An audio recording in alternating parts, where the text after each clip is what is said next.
Ravi de regarder cette vidéo. Si c'est la première fois que tu vois les vidéos sur Politique TV, alors abonne-toi pour ne rien rater sur le continent africain, et pour être notifié à chaque fois que nous publions un article, cela nous permettra d'avancer, et d'être encore plus meilleurs, avec le temps. Alors on commence. La magistrate accusée d'avoir volé le bébé de Vanessa Tchatchou va très mal. Selon le journal Oprah New TV, la magistrate Caroline Manjate Pouza-Tanga souffrirait énormément, depuis qu'elle a été accusée en Mondovision par Vanessa Tchatchou d'être la personne qui détient son bébé volé, il y a quelques années.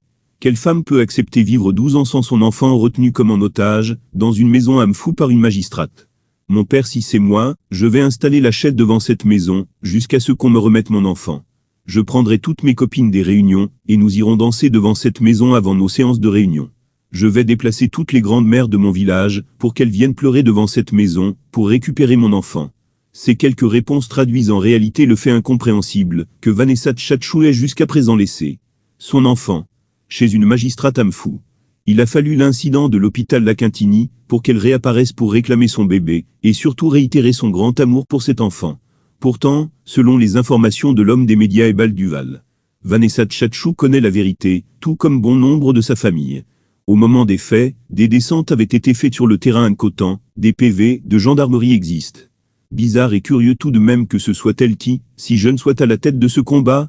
Où sont ses parents, ses grands-parents, les autorités traditionnelles du village? Dans cette nouvelle affaire, 2 personnes en réalité sont en souffrance. La magistrate dont le nom et la photo sont jetés en pâture sur les réseaux sociaux et l'enfant. Ce dernier qui suit une éducation normale, sera à coup sûr perturbé par ces remous autour d'elle. Une chose est sûre, les liens de sang sont ineffaçables.